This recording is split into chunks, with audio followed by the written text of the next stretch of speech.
Hello students.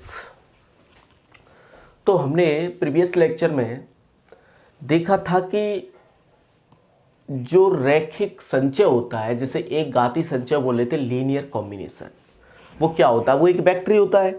वो जो हमें वेक्टर दिए जाते हैं 5, 7, 10, 100, 200, 500, 1000, करोड़, कितने भी हो सकते हैं, इनफाइनाइट भी हो सकते हैं। ठीक है, जो हमें वेक्टर दिए जाते हैं उनमें स्केलर्स का मल्टीप्लिकेशन करके वेक्टर सम करके जो आता है उसे बोलते हैं रैखिक संचय, लीनियर कॉम्बिनेशन उन वेक्टर्स का। वो भी बाद में क्या बनता है? एक वेक्टर ही बनता है। किस सदिश समष्टि का बनता है, किस वेक्टर स्पेस का बनता है? उसी का बनता है। क्या इसके लिए जो यूनिक आते हैं अल्फा 1, अल्फा 2, अल्फा n? नहीं जी, बिल्कुल नहीं, ऐसा कोई जरूरी नहीं है। कोई वेक्टर एक तरह से भी लिखा जा सकता है, दो तरह से भी लिखा जा सकता है, और इवन इनफाइनाइट तरह से भी रिप्रेजेंट हो सकता है ना। जरूरी नहीं है, मतलब कहीं तो मेरे को सर जी ने कहा था हर वेक्टर इनफाइनाइट तरह से, हर वेक्टर नहीं, कोई वेक्टर लिख जाएगा। ठीक है, हर वेक्टर, वही तो बात कर रहा हूँ, मतलब एक तरह से लिखा हो सकता है, लिखा ही ना जाए। पहली पॉसिबिलिटी ये भी है, लिखा भी ना जाए। 3 वेक्टर दिए और एक वेक्टर दिया अलग, और कह रहा है ये वेक्टर इन 3 वेक्टरों के लीनियर कॉम्बिनेशन में लिखा जा सकता है। हो सकता है ना लिखा जाए, हो सकता है लिख दिया जाए, एक तरह से लिख दिया जाए, 2 तरह से लिख दिया जाए, कुछ ज़्यादा तरह से भी लिख दिया जाए, वो मैटर नहीं करता। बस लीनियर कॉम्बिनेशन का मतलब है आपको v1 v2 vn दिए तो alpha 1 plus alpha 1 v1 plus alpha 2 v2 plus alpha n vn and so. ठीक है, अब हम पढ़ते हैं, एक सेकंड रुको, अब हम पढ़ते हैं समुच्चय S की रैखिक विस्तृति। मैं कह रहा था जैसे कि हम इंग्लिश वर्ड यूज ज़्यादा करेंगे। रैखिक विस्तृति है, वैसे तो हम मतलब लीनियर स्पान बोल रहे हैं। समुच्चय भले ही हटा लो, हेडिंग भले ही यही डाल सकते हो तुम, लीनियर स्पान रैखिक विस्तृति, इतनी हेडिंग डाल लो। किसी समुच्चय की निकाली जाती है, इसलिए मैंने लिख दिया है समुच्चय S की रैखिक विस्तृति। ठीक है, देखना क्या होती है। माना VF एक सदिश समष्टि है, ये शायद आप समझ गए होंगे। इसका मतलब है V/F। V किसके ऊपर? F के ऊपर। क्या है? Vector space. ठीक है, एक सदिश समष्टि है तथा S, इसमें कुछ भी वेक्टर मान लो v1 v2 and so on vn is the subset of V। ये वेक्टर्स हैं तो किसका सबसेट होगा? V का। बराबर भी हो सकता है, कम हो सकता है, वो मतलब नहीं है। ठीक है, सबसेट है V का। तब समुच्चय S की रैखिक विस्तृति, the linear span of set S की रैखिक विस्तृति, एक घाती विस्तृति बोलते हैं। रैखिक का मतलब एक घाती हो सकता है, कहीं भी लीनियर विस्तृति। देखो डिनोट की जाती है LS से, पढ़ेंगे भी ऐसे, क्या? Linear span of S। क्या बोलेंगे इसे? Linear span of S। तो समुच्चय S की रैखिक विस्तृति क्या होता है पता है? एक सेट होता है। इसमें क्या आता है पता है? इन वेक्टर्स के लीनियर कॉम्बिनेशन। तो अल्फा i vi और यहां समेशन लगा दो, i running from 1 to n। Means क्या इसका? एक यहां से वेक्टर उठाया v1, उसमें लग गया अल्फा 1, i रन करा रहे हो ना 1 to n, तो 1 रखो, अल्फा 1 v1, समेशन क्या लगा देगा? प्लस अल्फा 2 v2, समेशन क्या लगा देगा? फिर प्लस अल्फा 3 v3, समेशन क्या लगा देगा? फिर प्लस एंड सो ऑन, कहां तक जाएंगे? Alpha n vn। तो ये इनका क्या है? लीनियर कॉम्बिनेशन ही तो है ना। इसे मैं और अच्छी तरह से लिखूं तो ये आ जाएगा alpha 1 v1 plus alpha 2 v2 and so on alpha n vn। Sir ये तो लीनियर कॉम्बिनेशन है v1 v2 vn का। जी हाँ, वही है, जहां सच दैट इस तरह से है कि alpha 1 alpha 2 and so on alpha n किस में से आए? फील्ड से। और v1 v2 vn किस से आए? S से। तो S का यदि आपको लीनियर स्पान बनाना है S का, तो S के जो वेक्टर्स हैं उसका लीनियर कॉम्बिनेशन का सेट आएगा। तो ये लीनियर कॉम्बिनेशन इनफाइनाइट हो सकते हैं ना। कोई यहाँ 1 ले रहा है, कोई यहाँ 2 ले रहा है, कोई यहाँ 5 ले रहा है, कोई -7 ले रहा है। मतलब मान लो तुम्हारा फील्ड r प्लस डॉट है, रियल नंबर का फील्ड है, तो आपके पास इसके लिए कितनी चॉइस है? इनफाइनाइट। कोई √2 लिख रहा है, कोई पाई लिख रहा है, कोई 0 लिख रहा है, ऐसे कोई -1/10, कोई +1/1 करोड़, कुछ भी लिख रहा है। सेम इसके लिए, सेम इसके लिए। तो कितने एलिमेंट आने वाले हैं? कितनी पॉसिबिलिटीज है? जैसे मैं बात कर रहा था कि एक वेक्टर को ही रिप्रेजेंट किया जाता है बहुत तरह से, तो ये तो बार बार बदलेंगे ना। कुल मिला के ये वो है जो वेक्टर्स इनसे बन सकते हैं, इनसे बन सकते हैं, वो वेक्टर्स हैं। मतलब और मोटी तौर पे बात करूं तो आपने लीनियर कॉम्बिनेशन तो सीखा है ना, एलसी। तो लीनियर स्पान होता है उस सेट के वेक्टर्स के लीनियर कॉम्बिनेशन का सेट, लीनियर कॉम्बिनेशंस का सेट, रैखिक संचयों का समुच्चय। शॉर्ट में लिख दूं तो एलएस क्या होता है, और लगाकर लिख सकते हैं एलएस समुच्चय एस के अवयवों, समुच्चय एस के अवयवों के रैखिक संचयों का समुच्चय। तो ये कोई नई बीमारी तो आएगी नहीं, इसमें भी तो वेक्टर्स ही आ रहे है ना। देखो अल्फा 1 v1 ये स्केलर, ये वेक्टर, गुणा करोगे तो क्या आएगा vector, alpha 2 v2 vector, alpha n bn vector, इन सबको जोड़ोगे वेक्टर। ये फील्ड के सब, ये वी एस के मतलब वी के, तो ये भी किस कहना है, वी कहना है। तो L S is a subset of V, ये तो पक्की बात है ना। एल एस बी का सबसेट होता है। एल एस क्या होता है, एस के अवयवों के रैखिक संचयों का समुच्चय होता है। एस के अवयवों से जो जो लीनियर कॉम्बिनेशन बन रहे हैं उन सब को इकट्ठा करके एक सेट बना दो, उस सेट को बोलते हैं लीनियर स्पान, रैखिक विस्तृति। ठीक है, इसके बाद अभी हम इस पर और काम करेंगे। एक चीज सीख लो, वैसे हमने पढ़ी नहीं इस साल, और वो है रैखिक उपसमष्टि। कहीं भी लिख लेना इसे शॉर्ट में, रैखिक उपसमष्टि है ना। देखो ये क्या है,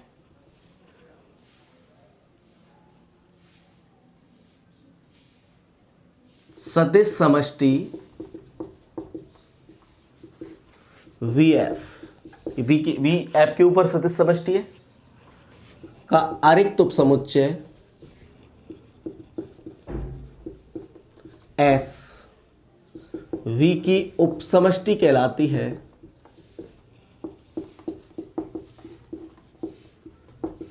यदि, कब, यदि और केवल यदि भी लगा सकते हैं, इफ एंड ओनली इफ। कब, देखो वैसे तो सीधी सीधी बात है, जैसा मैं बताते आया हूं आपको। ये उपसमष्टि बनाना चाह रहे हो ना आप, इसे वेक्टर, इसे सदिश उपसमष्टि बोल सकते हैं, रैखिक उपसमष्टि बोल सकते हैं, लीनियर सब स्पेस, वेक्टर सब स्पेस, और आगे चल के फेमस हो जाएगी सब स्पेस नाम से। वेक्टर लगाना, लीनियर लगाना हम छोड़ देंगे, बस सब स्पेस रह जाएगा। ठीक है, देखो वैसे तो मैं तुम्हें समझाता हूँ ग्रुप और सब ग्रुप, कि ये भी ग्रुप होता है, ये भी ग्रुप होता है, बस इसकी कमी इतनी सी होती है कि इसके सारे एलिमेंट उसमें से आ रहे होते हैं, इसलिए इसके सामने ये अपने आप को, जी के सामने एच अपने आप को ग्रुप नहीं बोलता, क्या बोलता है, सब ग्रुप। ठीक है, उसी तरह हमने देखा सब रिंग, मतलब यहाँ पे आपको आर प्लस डॉट दी गई थी एक रिंग, और आर के अवयवों से आपने एक सेट बनाया एस। यदि एस भी इन प्लस डॉट के रेस्पेक्ट में रिंग बना देता है, इसी ऑपरेशन के रेस्पेक्ट में प्लस डॉट जो आर के साथ है बना देता है, तो एस प्लस डॉट को सब रिंग बोलते हैं आर प्लस डॉट की। ऐसे ही सब फील्ड था सेम। तो ऐसे ही मैं यहाँ कहना चाह रहा हूँ, ये उपसमष्टि कहलाएगी एस, यदि एस खुद एक समष्टि हो, एस खुद एक सदिश समष्टि हो, क्योंकि वी सदिश समष्टि है, एस भी सदिश समष्टि हो जाएगी उन्हीं ऑपरेशंस के रेस्पेक्ट में उसी फील्ड पर, है ना। वी की क्षेत्र एफ लगा सकते हो, क्षेत्र एफ पर सदिश समष्टि कहलाती है यदि और केवल यदि और non empty set S of vector space V over F is set to be subspace of V if and only if. लेकिन मैं यहां दुआ बता रहा हूं कि उपसमष्टि की डेफिनेशन तो ये है, लेकिन हम क्या चाह रहे हैं कि उपसमष्टि बनती कब है। जैसे हमने वहां सब ग्रुप के लिए पढ़ रखा था कि ए और बी एच में से उठाओ, ए बी इनवर्स एच में आ गया तो एच सब ग्रुप। सब रिंग में पढ़ रखा था कि ए और बी एच में से एस में से उठाओ, वहां आर और एस में बात चलती है, एस में से उठाओ तो ए माइनस बी एस में आना चाहिए, ए डॉट बी एस में आना चाहिए। सब फील्ड में पढ़ रखा था ए माइनस बी उस फील्ड में आना चाहिए और ए बी इनवर्स भी उस सबसेट में आना चाहिए, ए माइनस बी और ए बी इनवर्स। ऐसे पढ़ रखे थे। तो ऐसे ही यहाँ हम पढ़ रहे हैं यदि और केवल यदि, पहला ये है कि alpha x plus beta Y इस एस में ही आ जाना चाहिए for all alpha beta belongs to F और for all x Y belongs to S. मतलब कि तुम एस से कोई दो अवयव ले रहे हो तो उनका लीनियर कॉम्बिनेशन उसी में आ जाए। लीनियर कॉम्बिनेशन ही तो है alpha x plus beta y. Alpha beta तुम कहां से ले रहे हो? एफ से। तो alpha x plus beta y कहां रहा है? एस में। अच्छा, इस बात को कोई और ऐसे भी कह सकता है इसको, जैसे ये दो बार में कहते कि पहला कि x प्लस वाई एस में ही आना चाहिए for all x Y belongs to S. S में से कोई दो अवयव ले तो प्लस उनका सम उसी में आए, वेक्टर्स का सम। और दूसरा अल्फा एक्स एस में ही आना चाहिए for all alpha belongs to F for all x belongs to S. तो ये जो दो बार में, एक ही बार में लिखा हुआ था, दो बार में कर दिया कि दो वेक्टर्स का सम उसी में आना चाहिए। एस के दो अवयव उठाएं तो उनका सम एस में ही आए। एक अवयव एस का लें, एक अवयव फील्ड का लें तो उनका स्केलर प्रोडक्ट बोलेंगे वैसे अदिश गुणा, वो एस में ही आए। वो यहां देखो सीधा, और देखो ये स्केलर प्रोडक्ट और ये वेक्टर वेक्टर का सम एस में ही आना चाहिए। तो इसे एक बार में भी चेक कर लेते हैं, दो बार में भी, 1 स्टेप टेस्ट 2 स्टेप टेस्ट, इस तरह से नाम दे सकते हैं। ठीक है, या सीधे वेक्टर जोड़ के देखें और एक स्केलर का गुणा करके देखा है। वहां तो स्केलर ले लिए पहले ही, alpha x plus beta Y करके देख लिया, यदि ये एस में आ गया तो फाइनल। ये ज़्यादा सिंपल पड़ता है। ठीक है, तो ये सब स्पेस की डेफिनेशन है। मतलब इसको और यदि कोई ढंग से नोटिस करे, हम पढ़नी नहीं है, मैं सब स्पेस इसलिए हम थोड़ा सा इसे साइड में पढ़ रहे हैं, नहीं तो बहुत अच्छी डेफिनेशन थी, सब कुछ था। अब तो लिख गई खैर आप पे डेफिनेशन। इसे और कोई ढंग से देखे तो यहाँ से ये पता चल रहा है कि यार एस के कोई दो वे उठा रहे हो आप, कोई, उनका सम एस में ही आना चाहिए पहला। इसका मतलब एस वेक्टर एडिशन के लिए कैसा होना चाहिए? क्लोज्ड। ये तो समरसता की परिभाषा है ना, कि कोई दो वेब सेट से उठाए, उनके बीच में ऑपरेशन लगाने पे आने वाला तीसरा एलिमेंट उसी सेट में आ जाए, उसे क्या बोलते हैं? क्लोजरनेस, समरसता, उस प्रॉपर्टी को। तो समरसता की परिभाषा है, कोई दो वेब एस से उठाए तो उनका सम एस में ही आना चाहिए। और ये अदिश गुणन की समरसता है कि आप कोई फील्ड से ला रहे हो, कोई एस से ला रहे हो, तो उनका गुणा कर रहे हो तो एस में ही आ रहा है। तो ऐसे बोलते हैं, और शॉर्ट में अर्थात लगा के लिख सकते हैं आप, एस सदिश योग तथा अदिश गुणन के लिए समर्थ हो। बात खत्म। S is closed for vector addition and scalar multiplication, कि एस इस वेक्टर एडिशन के लिए और स्केलर प्रोडक्ट के लिए क्लोज्ड हो जाए, बस बात खत्म, सब स्पेस बन जाएगी। कोई आपने ऐसा सबसेट ले लिया वी का जो दो काम कर रहा हो, एक तो वेक्टर एडिशन, उसके कोई दो एलिमेंट उठाओ, जोड़ो, उसी में आ रहे हो। उसका कोई एलिमेंट उठाओ, फील्ड के एलिमेंट का गुणा करो, देखो वो अवयव उसी में आना चाहिए।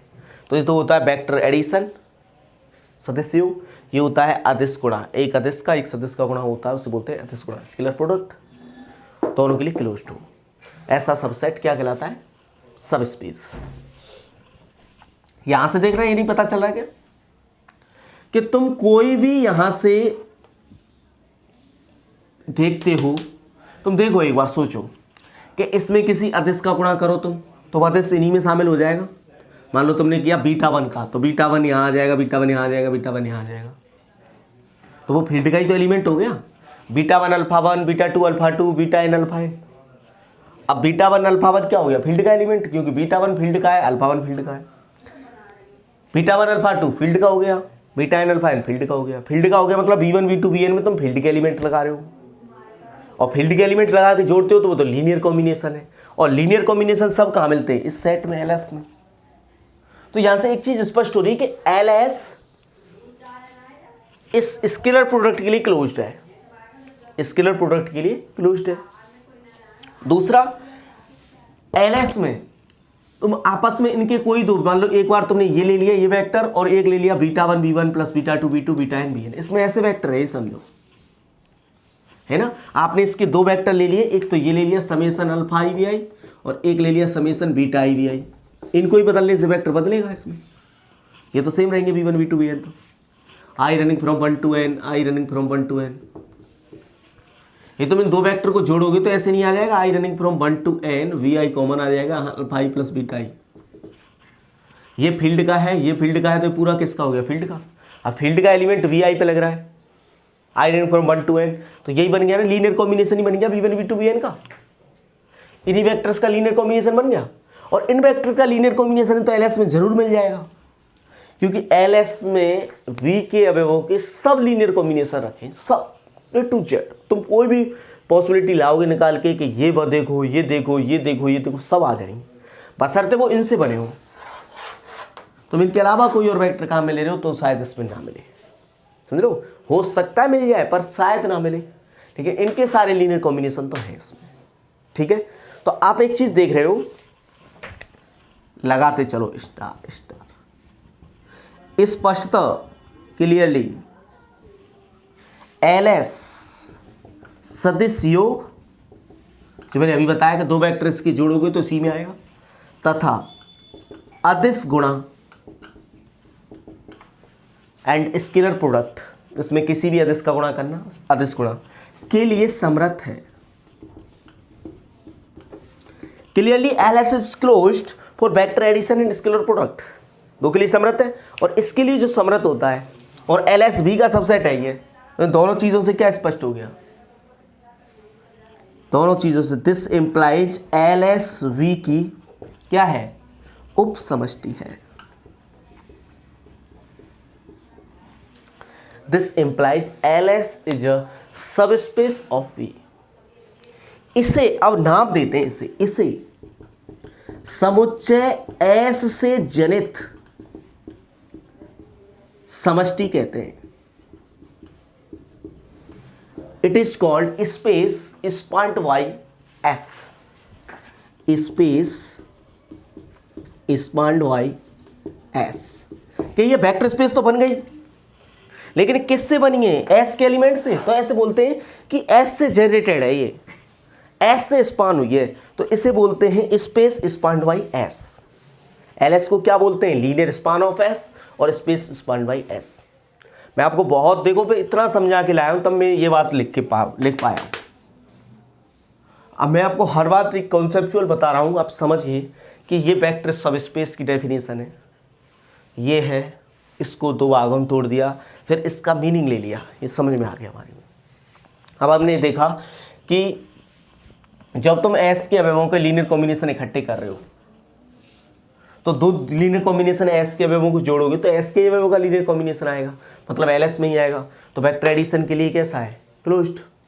फिर तुम किसी अदिश का गुणा करोगे तो एस के अवयवों का ही linear combination, v1 v2 vn ही तो आ रहे हैं इसमें काम में, बाकी तो क्षेत्र के अवयव तो सब है इसमें, अल्फा 1 कुछ भी ले लो, अल्फा 2 कुछ भी ले, v1 v2 vn ही काम में ले बस। अब तुम्हें को सर ये प्रॉपर काम में लेने क्या, वो तो मान लो उससे कहना तुम्हें दिखाना v2 काम नहीं लेना, तो अल्फा 2 0 ले लो, v2 वाला टर्म हट जाएगा अपने आप ही, तो वो लीनियर कॉम्बिनेशन तो माना ही जाएगा, चाहे उसमें v1 हो अकेला, v1 अकेला आ रहा है, इसका मतलब क्या है, ये सारे तुमने और कॉफिशिएंट क्या ले लिए, 0, अल्फा 2 0 ले लिया, अल्फा n 0 ले लिया। आपको पता होगा 0 का गुणा करते हैं किसी वेक्टर में तो 0 वेक्टर आता है, तो ये 0 वेक्टर हो जाएगा, 0 वेक्टर मतलब जोड़ने पर कोई फर्क नहीं पड़ेगा इन्हें, तो केवल v1 वाला टर्म रह जाएगा।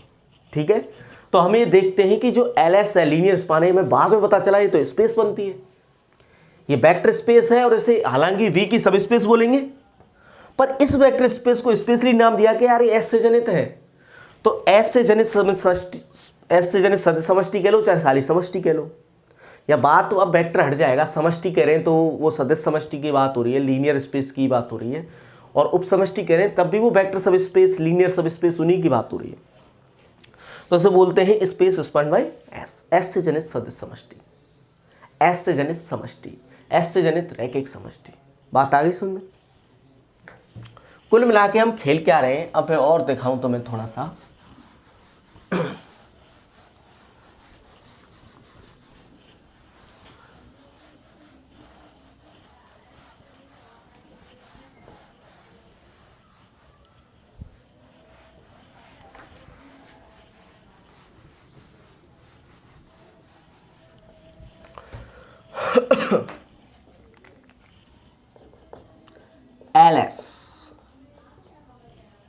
एलएस निकालने का एक और तरीका, एलएस के क्या क्या देख रहे हैं हम, लीनियर कॉम्बिनेशन है, सब स्पेस है, वी की वेक्टर स्पेस है, जैसे एस से सदस्य समष्टि कहते हैं। सब स्पेस है इसलिए वेक्टर स्पेस भी है, क्योंकि हर सब ग्रुप होता था, हर सब रिंग होती थी, हर सब फील्ड होता था, तो हर जो भी आएगा सब स्पेस, वो स्पेस तो होगी ही होगी। सब स्पेस तो हम किसी के सामने उसे बोल रहे हैं, बाकी है तो वो वेक्टर स्पेस ही। तो एलएस क्या करते हैं, एक और तरीका होता है एलएस निकालने का।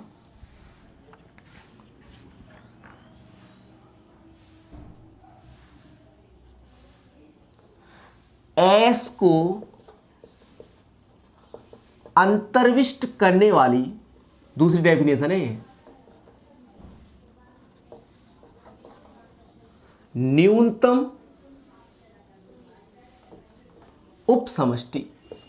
ये हम प्रूफ करेंगे बाद में, अभी मैं समझा देता हूं मैं क्या लिख रहा हूं। स्मॉलेस्ट सब स्पेस न्यूनतम वी की उपसमष्टि, वी की यहां लगाओ, वी की न्यूनतम उपसमष्टि।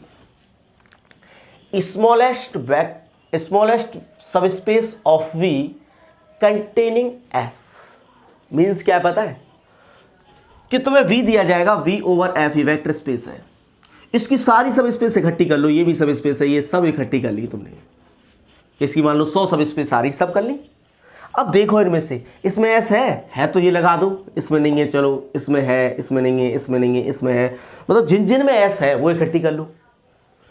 तो एस को अंतर्विष्ट करने वाली, जो एस को अपने अंदर रखती है, तो ये तो रखती नहीं, तो हटी गई, इन्हें हटा दो। अब ये रखती है, इनमें से सबसे छोटी छांट लो। सबसे छोटी मीन्स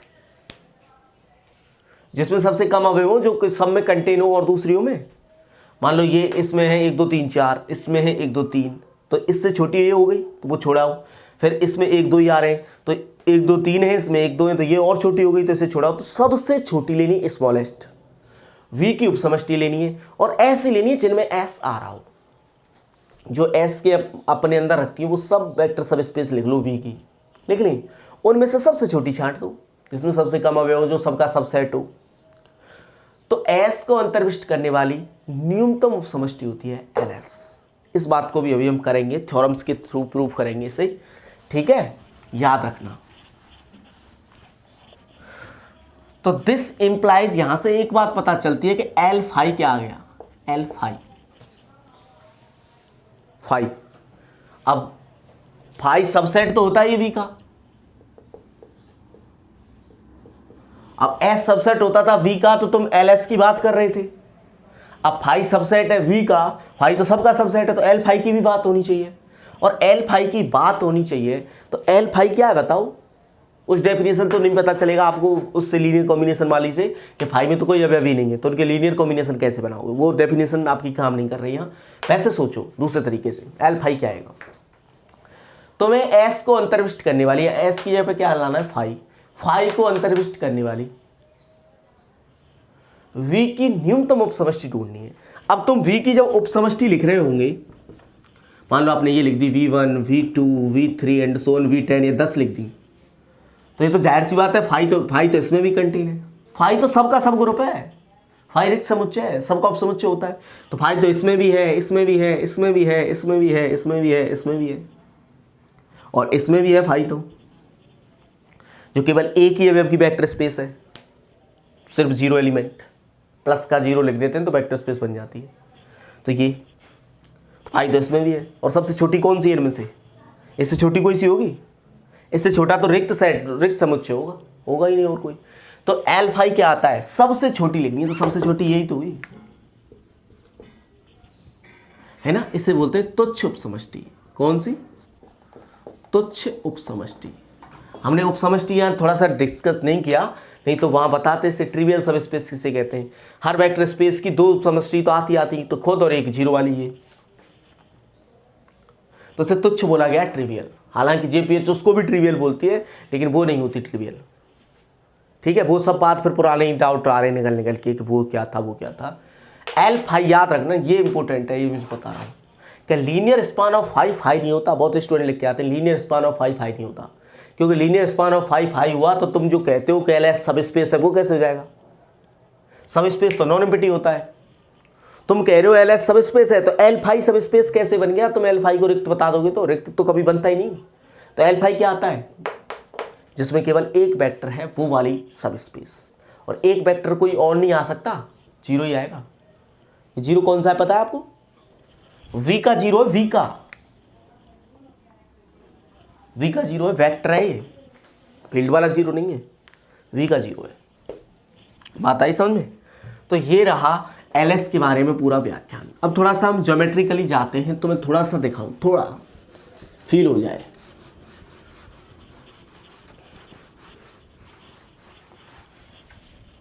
देखो अभी तुम्हें थोड़ी सी बात अद्भुत टाइप की लगेगी।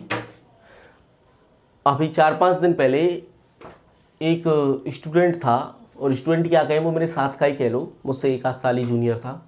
तो वो आया, नेट के क्वेश्चन प्रॉब्लम बहुत दिन से सॉल्व कर रहा था। मैंने कहा तुम इकट्ठी कर लो प्रॉब्लम और एक दिन मिलके करवा देंगे। तो वो आया, अब वो मुझसे ऐसे क्वेश्चन कर रहा है इनको, तो मैं उन क्वेश्चन को ज्योमेट्रिकली सॉल्व कर रहा था। वहाँ मैं सीटीआर टेक्निक मुझे पता थी, मैं देख पाता हूँ लीनियर अलजेब्रा कैसे क्या कर रहा है, कैसे क्या मतलब है, थोड़ा सा तो मैं दिखाऊंगा, शायद तुम देख पाओ।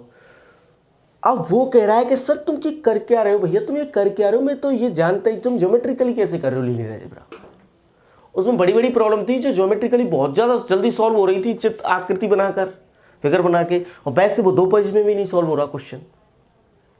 और वहाँ अपना टिक लगना चाहिए, वहाँ इस चीज़ का मतलब थोड़ी होता है कि प्रूफ दैट, तो वो मार्क्स थोड़ी मिल रहे उसके 5 के 10 की, ज़्यादा पेज में भरा कम पेज में भरा, ये हम प्रूफ नहीं कर सकते, जानते तो हैं, वो चीज़ नहीं है ना। वहाँ तो जानना ही चाहिए बस, चाहे पे प्रूफ आता है चाहे नहीं आता, ऑब्जेक्टिव क्वेश्चन टिक करो। और चाहते भी वो यही है, टाइम कंज्यूम करना, नहीं तो आप 3 घंटे में इतने इतने बड़े क्वेश्चन यदि ऐसे करने बैठे तो मुश्किल से मुश्किल आप 7 क्वेश्चन कर दोगे, 8 कर दोगे, 10 कर दोगे, 15 कर दोगे, ज़्यादा से ज़्यादा, इससे ज़्यादा कर दोगे क्या 3 घंटे में। उसमें बीच बीच में मिस्टेक भी होंगी, बीच बीच में वो साइन भी करवाने आ जाते हैं, ये यहाँ कर दो साइन, वहाँ कर दो साइन, ये कर दो, ये अंगूठा लगा दो बहुत दिक्कत है, पूरा प्रेशर रहता है टाइम का तो ये नहीं हो पाता वहाँ पॉसिबल। तो वहाँ ज़रूरत भी इस टेक्निक की है। अब वो टेक्निक ज्योमेट्रिकली बहुत बार मिल जाती है, वैसे नहीं मिलती। तो उस बंदे को नहीं आती थी और वो बिल्कुल मना कर रहा था, नहीं नहीं नहीं ये बिल्कुल नहीं, मेरी समझ में नहीं आ रहा है, ये तुम क्या कर रहे हो, ऐसे बिल्कुल ऐसे कहते हैं हाथ जोड़ के, ये नहीं। तो मैं इसलिए कह रहा हूँ अब थोड़ा सा लीनियर अलजेब्रा को ज्योमेट्रिकली सीखे। देखो मैं बताता हूँ तुम्हें थोड़ा सा। मैं पहले चल रहा हूँ r² में, इसमें चल रहे हैं पहले r² समझ गए। इसे किताब में v2r भी लिख सकते हैं, v2r कि r के ऊपर या r अपना है 2 डायमेंशन की, डायमेंशन अभी आएगी बाद में, 2 डायमेंशन की वेक्टर स्पेस, v2 यहाँ लगा दिया। इसका मतलब होता है कि r² के आइसोमॉर्फिक है। अब आइसोमॉर्फिक शब्द तुम थोड़ा तो जान ही चुके हो कि इसके तुल्य है ये और ये एक ही हो, कोई ज़रूरी तो नहीं है, पर ये और ये एक ही मानी जा सकती हैं, एक जैसा काम होगा इनमें। जैसे हम ग्रुप में करते हो G1 आइसोमॉर्फिक टू G2, तो इसमें 5 ऑर्डर के 3 एलिमेंट है, तो इसमें भी है। इसमें फाइनाइट ऑर्डर के 10 एलिमेंट है, तो इसमें फाइनाइट ऑर्डर के 10 ही एलिमेंट आएंगे, ज़्यादा नहीं आ सकते, ठीक है। इस तरह से सब कुछ होमोर्फिज्म आइसोमॉर्फिज्म हमने देखे तो वो कितनी प्रॉपर्टीज सेम हो रही थी। ऑर्डर ऑफ ए पे बराबर आ रहा था ऑर्डर ऑफ ए के, यहाँ ऑर्डर टाइप का कुछ नहीं होता, लेकिन वहाँ होता है, तो हम कह रहे हैं, समझ रहे हो। तो ये r² मतलब इसकी बात हो रही है, इसकी हो रही है, तो समझो r² ज्योमेट्रिकली कैसे दिखाया जाएगा। ये रहा r के ऊपर 2 डायमेंशन ले ली, ये ले लो x एक्सिस और y एक्सिस, तो xy प्लेन ले लो, r² हो जाएगा, क्योंकि r² में कैसे वेव आते हैं, r² में ये r×r ही तो होता है, और r×r में क्या आते हैं टपल्स, मतलब ऑर्डर्ड पेयर xy टाइप के, such that x belongs to r, y belongs to r। और ये जो होते हैं ये तो हम ज्योमेट्रिकली जानते हैं ना, ज्यामितीय रूप से क्या होता है हमारा कोऑर्डिनेट, किसका, प्लेन का, xy प्लेन का कोऑर्डिनेट होता है, xyz जाता है आपका 3D समष्टि का, है ना। अब तो सबको समष्टि बोलेंगे हम, स्पेस। अब हमने स्पेस शब्द को ऐसे कहते हैं ना जनरलाइज कर देना, अब हमने सब कुछ जनरलाइज कर लिया। स्पेस मीन्स कुछ भी हो सकता है, किसी का भी सेट हो सकता है, मोबाइल्स का सेट हो, किसी का भी एसी का सेट हो, फ्रिज का सेट हो, किसी का भी हो, वो किसी फील्ड के ऊपर, अब फील्ड वो किसका है वो डिपेंड करेगा उसके ऊपर। यदि हमारी कुछ प्रॉपर्टी है 5 v1 v2 v5 उसको होल्ड कर जाता है तो v को हम स्पेस बोलने लग जाते हैं। v is a vector space over f के ऊपर। तो ये तो हमने देख रखा है कि आर स्क्वायर है आर के ऊपर वेक्टर स्पेस, आपने वो एग्जांपल कर रखा है। आर क्यू है, ऑब्वियसली आर एन है, और बोले तो moreover R n is a vector space over R, कि आर एन आर के ऊपर वेक्टर स्पेस है। आता ही समझ में, चाहे आप 3 ले लो, चाहे 4 ले लो, चाहे 5 ले लो, 10 ले लो, ठीक। तो आर स्क्वायर में एलिमेंट कैसे आते हैं, ऐसे। तो इनको तो हम यहाँ प्लेन पे देख सकते हैं आसानी से, ठीक है। अब देखना, जैसे आपसे पूछा जाए कि यहां मैंने 3 3 रखा हुआ है, इसका ये एस सेट में एक ही अवयव है, मान लो एक वेक्टर है 3 3, है ना। इसका लीनियर स्क्वायर बताना, एल एस क्या आएगा, अल्फा, क्या तुम्हें पता है ना, लीनियर कॉम्बिनेशन लिखते हैं, इसका लीनियर कॉम्बिनेशन एक ही वेक्टर है, समेशन तो लगाने की जरूरत नहीं है। समेशन तो जब लगता है v1 हो, v2 हो, vn हो, यहां तो एक ही है v1, इसे v1 नाम दे दो भले। तो क्या आएगा, अल्फा 1 v1 में लिखता अल्फा 2 v2 पर है ही नहीं v2, तो ये आ गया। सच दैट ये वेक्टर कहां से आते हैं, फील्ड से। Alpha 1 belongs to F, F की जगह कौन है यहां, आर। तो अल्फा 1 v1, तो अल्फा 1 अल्फा ही कर दूं, तो अल्फा v1 का मान इसे v कर लो 3 3, such that alpha belongs to R. तो ये क्या हो गया, 3 alpha, such that alpha belongs to R. करना अब अल्फा 0 0 करना, अल्फा 0 0 कर दो, रियल नंबर से लेना है ना, 0 0 कर दो। तो अल्फा 0 किया तो ये 0 0, तो आप यहां गए। तो मतलब 3 3 का लीनियर कॉम्बिनेशन है 0 0, आ रहा है ना 0 0, इसी से मतलब इसका लीनियर कॉम्बिनेशन है ये। और लीनियर कॉम्बिनेशन जो सारे मिलते हैं उनका सेट एलएस होता है, लीनियर स्पान, है ना। इसका मान तुम 1/3 लेना अल्फा का, 1/3 लोगे तो क्या आएगा 1 1, 2/3 लेना, तो 2/3 2 2, 4/3 लोगे तो 4 4, 5 5। अभी तो ई लोगे तो ई जो 2.7 के समथिंग होता है, 2 और 3 के बीच में, ई लोगे तो ये 2 3 6 और 9, ये समथिंग 7 और 9 के बीच में आ जाएगा। अब 7 और 9 के बीच में आ जाएगा तो ऐसे यहाँ आ रहा होगा 3e। तो तुम्हें पता है इसका लीनियर कॉम्बिनेशन, लीनियर स्पान क्या बन गया, ये बन गया इसका लीनियर स्पान। इससे भी पता चल रहा है कि x का मान 3 अल्फा है, y का मान 3 अल्फा है, तो ये क्या बन रहा है, ये लाइन बन रही है x equal to Y type की, such that X Y belongs to R. मतलब वो पॉइंट आ रहे हैं जिसमें, इसमें ऐसे पॉइंट आ रहे हैं एक्स वाई टाइप के कि जिससे x बराबर क्या हो पा रहा है, y, x और y बराबर है ना। तो मैं कह सकता हूं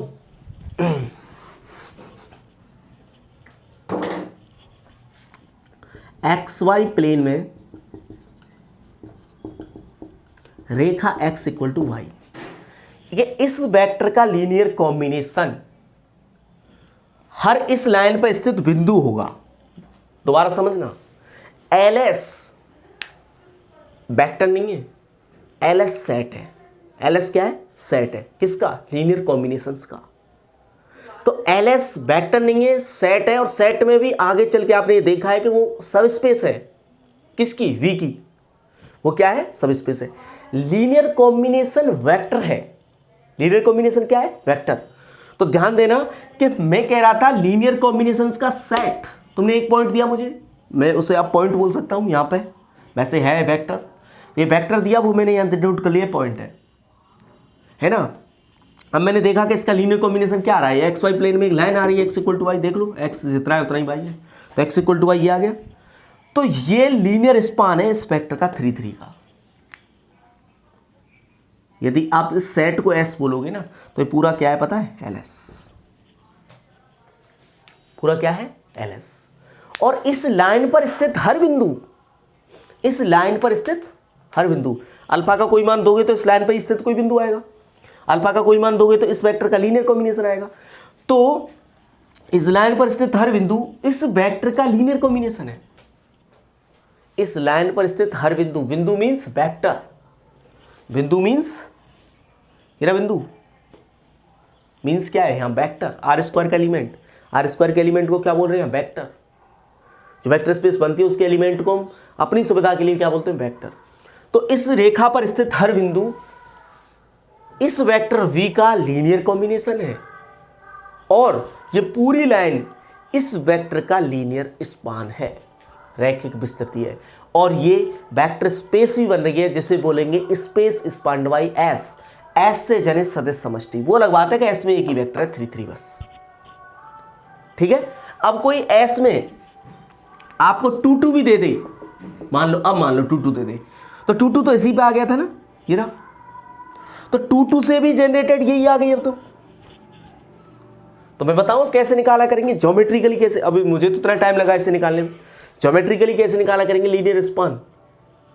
आप उस वेक्टर को यहां दिखाओ, 2D की बात कर रहा हूं अभी, इस वेक्टर को यहां दिखा दो, पॉइंट है, उसे 0 0 से मिलाने वाली लाइन खींच दो, उसे 0 0 से क्यों खींचोगे 0 0 से, क्योंकि यहां अल्फा का मान जब तुम 0 लोगे तो कुछ भी हो दोनों क्या आएंगे 0 0। तो 0 0 उसका लीनियर कॉम्बिनेशन होता है, वो वेक्टर खुद उसका लीनियर कॉम्बिनेशन होता है, उन दोनों को मिलाने वाली लाइन खींच दो, वो आता है लीनियर स्पान उस वेक्टर का। आप बिना सोचे कह सकते हो आप, एग्जाम्पल एस इक्वल टू आपको दे दिया जाए 1 0, तो एल एस पता है क्या आएगा, इसमें अल्फा का गुणा हो जाएगा 1 0 such that alpha belongs to R. इसी वेक्टर पे ही बात कर रहा हूं मैं अभी। तो यहां हो जाएगा alpha comma 0 such that alpha belongs to R. इसे दिखाना प्लेन में कहां है ये, अल्फा 0, वाई का मान तो 0 ही रखना है। ऐसे ऑर्डर्ड पेयर ये कहां थे, एक्स एक्सिस पे। तो ये पूरा ये ना, ये स्पेस है इसकी, लीनियर स्पान है, लीनियर स्पान ऑफ एस। और मैं इसे शॉर्ट पे निकाल सकता था, इतना भी काम करने की जरूरत नहीं थी मुझे। क्या करता मैं, 1 0 कहां है, ये रहा, और 0 0 कहां है, ये रहा। 2 बिंदु मिल जाते हैं तो पूरी लाइन बन जाती है। तो 2 बिंदु से मिलाने वाली लाइन खींच दो, वही क्या है उस वेक्टर का लीनियर स्पान। और इस लाइन पर स्थित हर बिंदु उस वेक्टर का क्या है, लीनियर कॉम्बिनेशन। उस लाइन पर स्थित हर बिंदु उसका क्या है, लीनियर कॉम्बिनेशन। तो आपसे कोई पूछता है कि कोई 2 वेक्टर आपको कहीं इसी लाइन पे पता चल जाते हैं, तो क्या वो उनका लीनियर कॉम्बिनेशन है, ये पूछता है। तो अब आप शायद बता पाओ, देखना।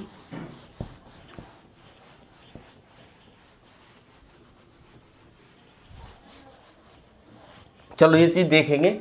एक ये और देखो पहले, RQ ओवर R, अब ये ले लो, इससे वैसे आइसोमॉर्फिक दिखाया जाएगा V3R के। ये क्या चलेगा, इसमें प्लेन चलता है X Y और Z, ठीक है। अब इसमें आपको जब वेक्टर्स मिलेंगे,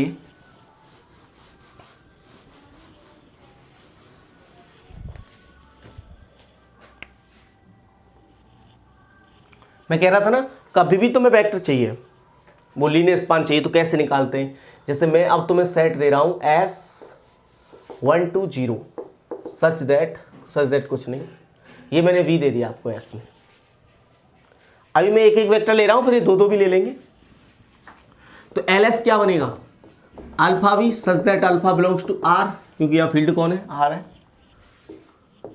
अल्फा भी करोगे तो यहाँ अल्फा हो जाएगा, यहाँ 2 अल्फा हो जाएगा और यहाँ 0 हो जाएगा, such that alpha belongs to R। तो ये आ रहा है कि यहां से पता चल रहा है कि XYZ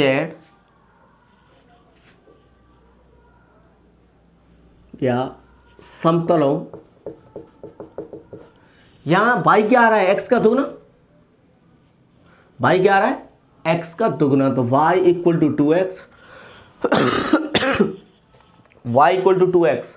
3D में एक रेखा नहीं होती, क्या होती है, प्लेन। इतनी तो ज्योमेट्री तुम्हें लानी पड़ेगी। y equal to 2x, 3D में लाइन नहीं होती, आप पढ़ी होगी 2D 3D फर्स्ट ईयर में, लाइन नहीं होती, क्या होता है, प्लेन होता है। और एक ये z का मान तो हमेशा ही 0, z इक्वल टू 0 का प्रतिच्छेदन,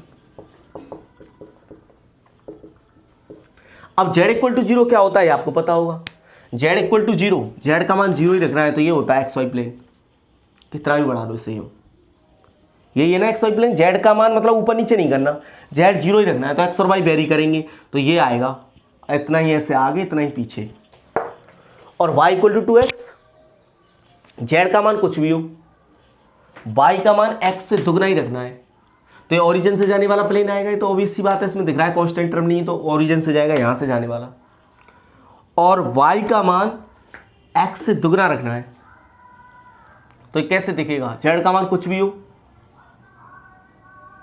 दुगना रखना है ना y का, ये ऐसे है ना, ये ऐसे देखो यूं तो आएगा तो ये यूं ऐसा प्लेन आएगा, ये देखो यूं आएगा आगे और ऐसे ही जा रहा होगा पीछे, लेकिन उसमें ये शर्त लग रही होगी कि ये दुगना हो रहा होगा जब वो, जैसे यहाँ 1 है तो यहाँ 2 है, या 4 है तो यहाँ 8 है, इस तरह से प्लेन आ रहा होगा वो, है ना। तो इन प्लेन का इंटरसेक्शन चाहिए, तो देखो सोचो थोड़ा सा, ये प्लेन आ रहा है ऐसे और दूसरा वाला प्लेन आ रहा था ऐसे, तो इनका इंटरसेक्शन क्या बनती है, लाइन। कोई वैसे भी जानते हो दो प्लेन, पहली बात तो यदि काट रहे हो तो रेखा ही बनती है, कभी भी दो प्लेन काटते हैं तो क्या बनती है, रेखा। जैसे मैं ये बुक लूं, ये एक रेखा ही तो बन रही है, क्यों बन रही है, क्योंकि मैं ये कह सकता हूं कि ये प्लेन और ये प्लेन यहां काट रहे हैं, इस वजह से बन रही है रेखा। मतलब एक्चुअली ये सारे जो है ना, सारे पेज, इनको, इस पेज को एक प्लेन माना जाए, ये प्लेन, तो ये प्लेन, ये सारे प्लेन एक जगह ही काट रहे हैं, कहां काट रहे हैं, यहां, है ना। तो कोई दो प्लेन यदि काटते हैं तो लाइन ही बनती है, कुछ और बीमारी नहीं बन सकती। तो ये लाइन आएगी जो इन दो को प्रतिच्छेद करने वाली होगी, ठीक है। मतलब अब ये मत समझना सर ये इतना कठिन हो रहा है, ये दोनों चीजें हैं, कब कौन सा लगना है ये अलग बात है। मतलब आपको ज्योमेट्रिकली भी लीनियर अलजेब्रा दिखना चाहिए कि लीनियर स्पान क्या होती है, कम से कम 2D में तो आपको पता हो लीनियर स्पान क्या होता है, उस वेक्टर को 0 0 से मिलाने वाली लाइन, और लीनियर कॉम्बिनेशन आता है उस लाइन पर स्थित हर बिंदु। अब यदि आपको दो वेक्टर दिए हैं, कहां पे, 2D में, XY प्लेन में, तो फिर कैसे करेंगे, alpha x plus beta y, समझ रहे हो। तब फिर उनमें हम निकालेंगे रिलेशन, ऐसे ही अल्फा का गुणा दोनों इन एलिमेंट में होगा, बीटा का इन दोनों में होगा, पहले जुड़ेंगे, दूसरे जुड़ेंगे, फिर देखेंगे क्या कंडीशन आई x और y पे, तब उस तरह से उसे ट्रेस करेंगे। नहीं कर पा रहे हैं ट्रेस तो फिर समझ लो ज्योमेट्रिकली आपको जाना ही नहीं है ना। वो देखे, मतलब थोड़ा सा तुम सीख लो अभी इंटरप्रिटेशन, बाकी तुम कंपटीशन की यदि तैयारी करोगे तो अपने आप आपकी चीज़ें और बड़े लेवल से हम पढ़ेंगे, है ना। अभी हम शुरुआत पढ़ रहे हैं, लीनियर अलजेब्रा जानते भी नहीं है, तब इन चीज़ों को सीखना थोड़ा सा कठिन है। बाकी आप समझ ही रहे हैं कि कैसे हम लीनियर स्पान निकालते हैं, ठीक है। अब देखो मैं आपको थोड़ा सा और समझाऊं एग्जाम्पल से।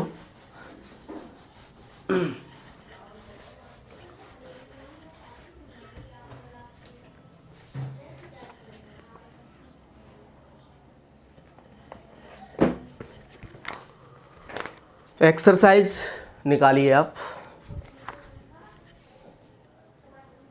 एक्सरसाइज निकालिए 10th C। तो क्वेश्चन नंबर 4 तक तो ये क्या थे, लीनियर कॉम्बिनेशन पे ही थे, हमने उनकी चर्चा कर ली थी। क्वेश्चन नंबर 5 है, क्या निम्न सदिश V3R की विस्तृति करते हैं, V3R की, पूरे V3R की, देखो मतलब नोट लगाना, यदि S सबसेट VF इस प्रकार हो कि LS इक्वल टू V, मतलब एक S है, सबसेट है, वो इस तरह है, V का सबसेट किस तरह कि तुम S का यदि लीनियर स्पान निकालते हो, स्पेस स्पान बाई S करते हो तो पूरा V आ जाता है। तब अब V क्या कहलाएगी, S से जनित सदिश समष्टि, तब V S से जनित सदिश समष्टि कहलाती है, क्योंकि हम LS को क्या बोलते हैं, S से जनित सदिश समष्टि स्पेस स्पान बाई S। अब यहां पूरा V यदि बन जाता है S के अवयवों से, तो हम बोलते हैं एस से जनित सदिश समष्टि। ठीक है, के तो यह कुछ नहीं है, बस यदि एस के अवयव पूरे वी के हर अवयव को बना दें तब हम बोलते हैं कि एस वी की विस्तृति करता है। वैसे हमें पता है एस की विस्तृति कौन है, एल एस, लेकिन एल एस वी आ गया तो हम बोलेंगे एस की विस्तृति जो स्पान है वो कौन है, वी है। तो वही ये क्वेश्चन कह रहा है कि क्या निम्न सदिश V3R की विस्तृति करते हैं, V3R मतलब R क्यूब और R की विस्तृति करते हैं। और सदिश ये 133 134 143 और 621, मान लो इनको नाम दे दो, ये V1 है, ये V2 है, ये V3 है, ये V4 है। ये पूछ रहा है क्या है V3R की विस्तृति करते हैं, तो तुम्हें ये देखना है कि इनके जो लीनियर कॉम्बिनेशन का जो सेट आएगा, जैसे हम LS बोलते हैं, V1 V2 V3 V4 के लीनियर कॉम्बिनेशन का सेट, जैसे हम LS बोलेंगे, वो पूरा V आ जाना चाहिए।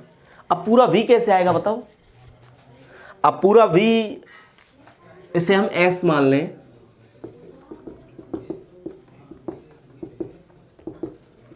हमें प्रूफ ये करना है कि LS V आएगा, है ना। We have to show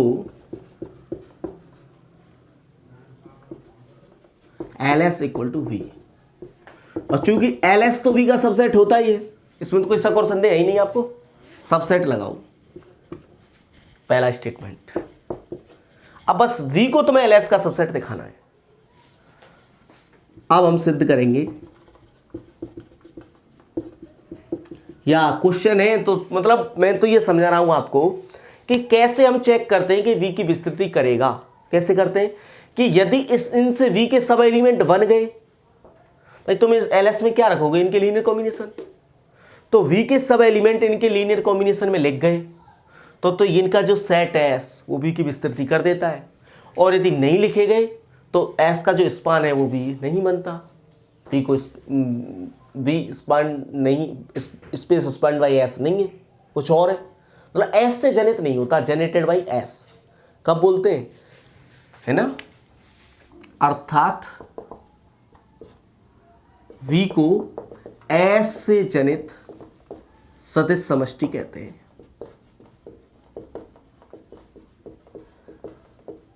V is called vector space जेनेटेड by S। किससे जेनेटेड, S से जनित। तो सिर्फ तुम्हें यह देखना है कि क्या इनके लीनियर कॉम्बिनेशन से V का हर अवयव बन जाएगा। इसे तुम यूं भी लिख लो शॉर्ट में ही, मतलब पूरा नहीं बताओ, let alpha beta gamma belongs to V3R। V3R में ऐसे ही वेव आएंगे तो पता है आपको 3 टुपल आएंगे, है ना। तो अल्फा बीटा गामा यदि इनसे लिख गया तो फिर V3R का हर एलिमेंट लिख गया, क्योंकि मैंने रिश्तेदार लिया नहीं है, आर्बिट्री उठा लिया है। अब कोई अवयव स्विच जो मैं आर्बिट्री ले रहा हूं वो यदि इनसे लिख गया, इसका मतलब V3R का हर अवयव लिख गया, और V3R का हर अवयव इनसे बन गया, इनके लीनियर कॉम्बिनेशन से बन गया, तो हम बोलेंगे कि हाँ ये सदिश विस्तृति करते हैं किसकी, V3R की, कि इन सदिश के द्वारा जो बना सेट है उसका लीनियर स्पान V3R आएगा, पक्की बात है। तो करो, माना अब अल्फा बीटा गामा तुमने यहां ले लिए, A1 A2 मान लो, यहां ABC ले लो, है ना, ABC, और यहां ले लो इस तरह से, माना alpha 1 alpha 2 alpha 3 alpha 4 belongs to F, इस प्रकार हो कि यदि लगाओ, यदि अल्फा 1 अल्फा 2 अल्फा इस प्रकार हो कि अल्फा ABC, ये वेक्टर हम चार इनके लीनियर कॉम्बिनेशन से लिख जाए, किस तरह से, alpha 1 V1 plus alpha 2 V2 plus alpha 3 V3 plus alpha 4 V4, ठीक है। ABC अल्फा 1 V1 का मान कितना है 133 प्लस अल्फा 2 V2 का मान कितना है 134 प्लस अल्फा 3 143 प्लस अल्फा 4 621। मतलब ये वही है जो तुम कहते थे कि क्या ये वेक्टर इनके लीनियर कॉम्बिनेशन से लिखा जा सकता है, आ रहा था ना भाई, क्या ये सदिश इनका रेखिक संचय है, बस यही चेक करना है बस। अब इतनी बात है, वहाँ तो होती थी संख्याएं, 1 3 2 दे दिया, 1 -1 1 दे दिया, लेकिन अब ABC है बस। अब तुम्हें ये चेक करना है कि क्या इसका हर वेक्टर इनके लीनियर कॉम्बिनेशन में लिखा जा सकता है, इनके में। और हर वेक्टर दिखाना है तो कोई आर्बिट्री मानना पड़ेगा, ऐसे तो मान नहीं सकता। चलो 1.55 मान लो, 666 मान लो, ऐसे तो मान नहीं सकते, कोई आर्बिट्री मानना पड़ेगा, तो आर्बिट्री ABC मान लिया। अब वही बात वहाँ क्या कहते थे कि यदि ये जो आए कोफिशिएंट फील्ड की जो एलिमेंट तुमने लिए हैं, यदि ये रियल और आए, यूनिक आए, रियली रियल, यूनिक नहीं, यदि यहाँ फील्ड जो चल रहा है उस फील्ड के ही आए, विद्यमान हो गए, मिल गए, निकाय कंसिस्टेंट आया, संगत निकाय जिससे वहाँ बात कर दिया संगत और संगत की, संगत निकाय आया, या ये किलो α1 α2 α3 α4 के मान मिल गए, फील्ड में ही मिलने चाहिए, तब हम कहते हैं कि हाँ ये वेक्टर इनके लीनियर कॉम्बिनेशन से बन गया है। और इनके लीनियर कॉम्बिनेशन से बन गया है तो ये विस्तृति कर देंगे किसकी, V3R की, क्योंकि ये स्विच हुए हैं। तो बस आपको α1 α2 α3 α4 निकालने ABC की टर्म में। ABC मतलब ABC तुम्हें पता होंगे तो यहाँ गुणा कर दो, यहाँ α1 आएगा, यहाँ α2 आएगा, α1 + α2, और यहाँ कितना आएगा α3, और यहाँ आएगा +6 α4। ये पहला एलिमेंट, कॉमा लगा के दूसरा एलिमेंट, यहाँ आएगा 3 α1, यहाँ आएगा 3 α2, यहाँ आएगा 4 α2, और यहाँ आएगा नहीं 4 α3, और यहाँ आएगा 6 2 α4। ये दूसरा एलिमेंट। तीसरा एलिमेंट लिखो, α1 4 α2 3 α3 और α4। यह क्या है, ABC। ठीक है, तुम क्या करते थे फिर, ये दो वेक्टर बराबर कब होंगे, ये वेक्टर और ये वेक्टर, जब पहला पहले के बराबर हो, दूसरा दूसरे के, तीसरा तीसरे के, तो एक इसके बराबर आएगा α1 + α2 + α3 + 6 α4 = A, 3 α1 + 3 α2 + 4 α3 2 α4 = B, α1 + 4 α2 + 3 α3 + α4 = C। अब ये चार वेरिएबल्स में 3 समीकरण है ना।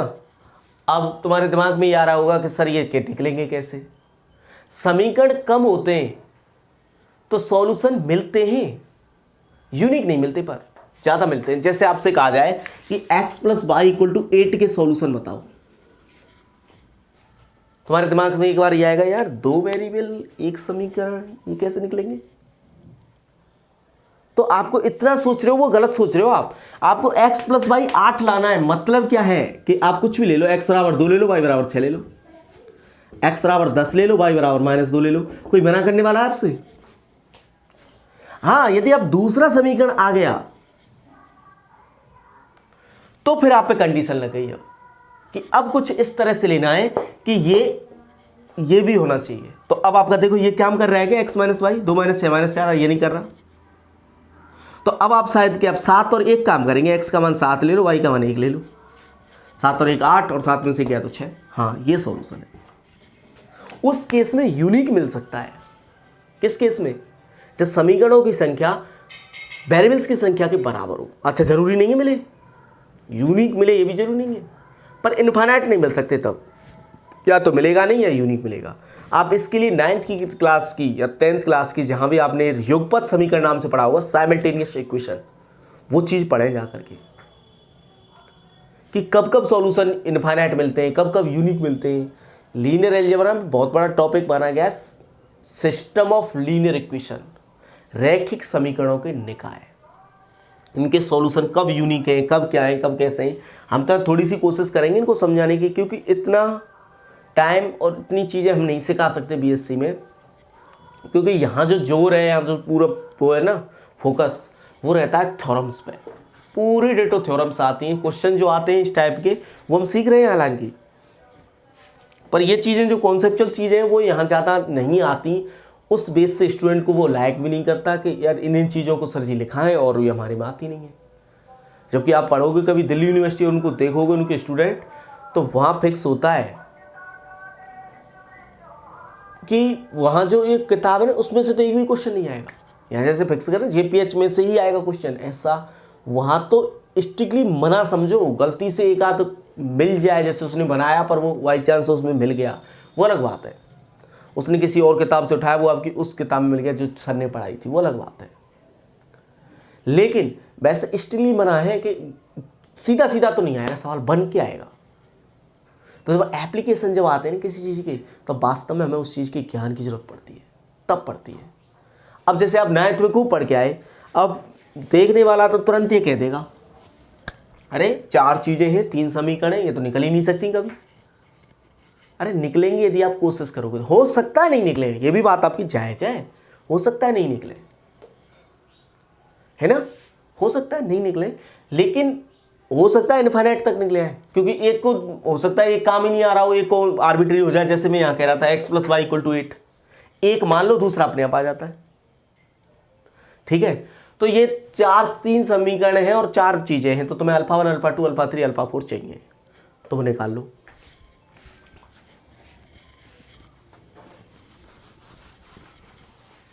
कैसे करें बताओ, एक बार कोई हटा दो इनमें से, कोई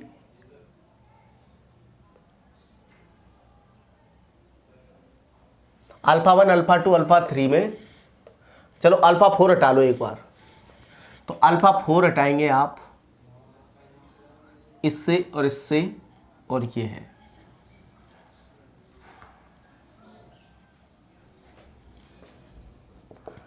देखो इसे और तरीके से करें तो इसे देखो ऐसे लिख सकते हैं 1, यहाँ कोफिशिएंट 3 और यहाँ 1, यहाँ कोफिशिएंट 1, यहाँ कोफिशिएंट 3 और यहाँ 4, यहाँ कोफिशिएंट 1, यहाँ कोफिशिएंट 4, यहाँ α3 कोफिशिएंट 3, यहाँ 6, यहाँ 2, यहाँ 1। मैट्रिक्स फॉर्म लगा लेते हैं, मैट्रिक्स विधि, और यहाँ लगा दो α1, α2, α3, α4, करो इनका गुणा दोनों, तो देखो यही आएगा 1 × α1, इस रो का गुणा होगा ना इस कॉलम से, α1 + α2 + α3 + 6 α4, ये आ गया। बराबर में यहाँ कर दूँ ABC, तो बराबर A। अब इस रो का गुणा होगा इस कॉलम से, तो 3α1 + 3α2 + 4α3 + 2α4 बराबर आएगा B के, और इस रो का गुणा जब इससे होगा तो बराबर आएगा C के, तो ये बन जाएगा α1 + 4α2 + 3α3 1 × α4 α4 बराबर आएगा C के। दो मैट्रिक्स बराबर कब होते हैं, जब उनके करस्पॉन्डिंग एलिमेंट बराबर हो। तो ऐसे लिख सकते हैं, मतलब तुम वो देसी तरीका तो लगा ही सकते हो जो 9th 10th वाला करके आ रहे हो, तो इससे α1, α2, α3, α4 चूज करो। वैसे यहाँ तरीका ये रहेगा, बता देता हूँ आपको, कि वेरिएबल है 4, समीकरण 3, तो आप किसी एक को कुछ भी मान लो, क्योंकि एक तो आर्बिट्री आना है, जैसे मैं अभी कह रहा था x + y = 8 है, तो एक को कुछ भी मानो, जैसे x तुमने एक मान लिया 0.1, तो y अब उसको रख के निकाला जाएगा, y उसे रख के निकालेंगे 8 - x, 8 - 0.1, 0.1, तो आएगा 7.9, इस तरह से। तो ऐसे ही यहाँ एक बार आप α4 कुछ भी कर लो पुट, जैसे आपने α4 सबसे सिंपल 0 होता है, 0 रख दिया, 0 रख दिया, तो α1, α2, α3 निकाल लो। उस केस में हो सकता है आपको ना मिले, तब आप α4 फिर बदल के देख लेना, किसी एक को रख के देख सकते हैं, लेकिन ये जो मेथड है ये थोड़ा सा और अच्छा है, मैं इसलिए इसे बता रहा हूं। अब आप क्या करोगे, इसका डिटरमिनेंट तो निकलेगा नहीं, क्योंकि ये कितने ऑर्डर का है, 1 2 3, इसमें रो तो 3 है और कॉलम कितने हैं, 4, डिटरमिनेंट तो इसका नहीं निकलेगा। लेकिन आप ये सोचो कि यदि इसकी रैंक 3 हो जाए, अब तुम रैंक भी नहीं जानते हो, ये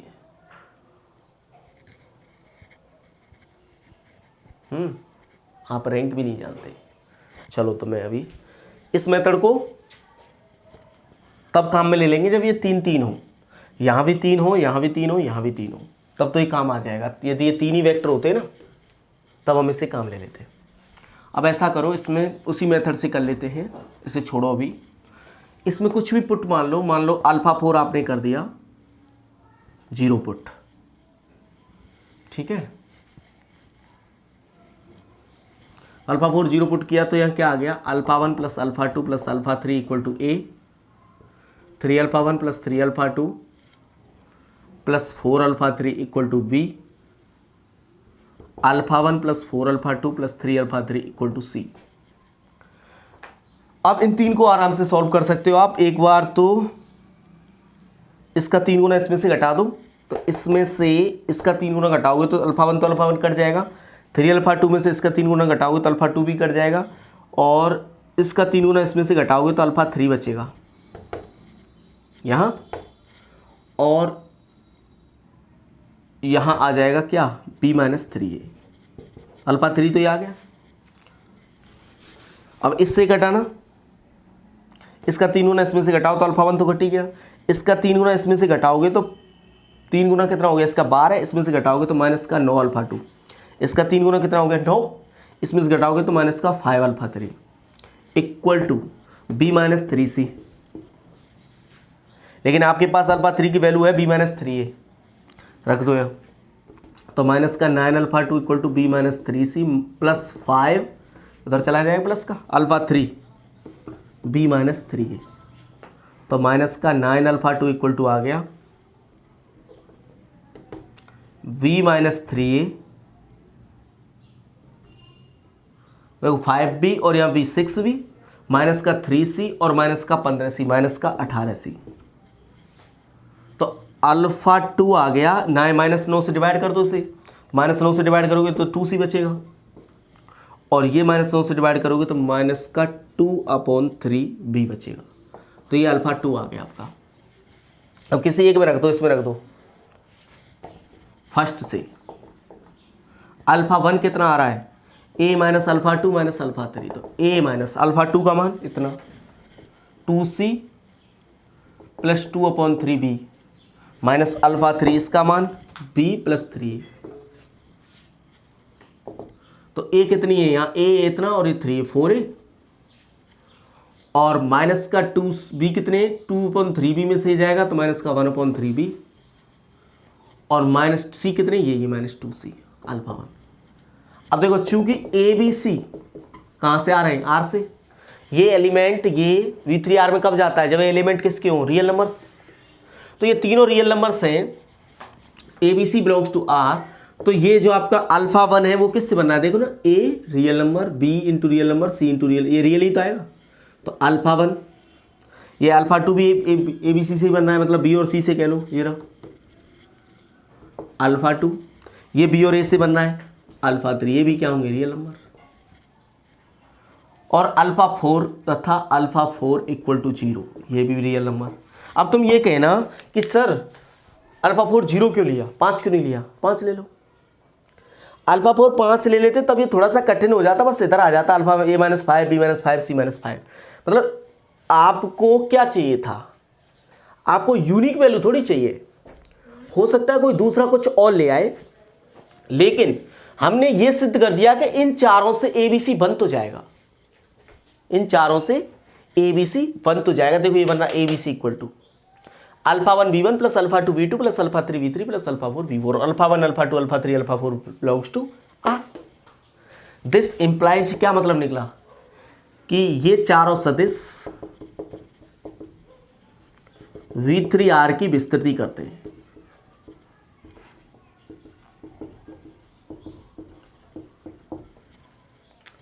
है ना, कि इनके द्वारा इनका जो स्पान है, the linear span of all these 4 vectors is v3r को बना देते हैं ये। और अल्फा 4 इक्वल टू 0 लेने से पता है अब और क्या इंप्लाई हो गया कि इसकी भी जरूरत नहीं है, ये 3 ही बना देंगे v3r,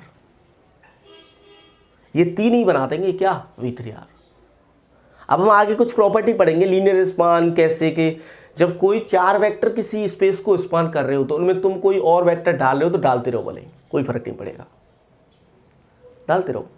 जब इन तीनों ने v3r को बना दिया तो अब तुम एक्स्ट्रा वाली देते रहो। जब 3 ही बना रहे थे v3r को तो मैं ऐसे ही हर बार 0 लेता रहूंगा। मान लो तुमने 6 वेक्टर दे दिए मुझे, तो मैं अल्फा 4 तो मैंने 0 लिया ही है, अब मैं अल्फा 5 भी 0 ले लूंगा, अल्फा 6 भी 0 ले लूंगा, मैं तो 3 ही छोड़ूंगा यहाँ।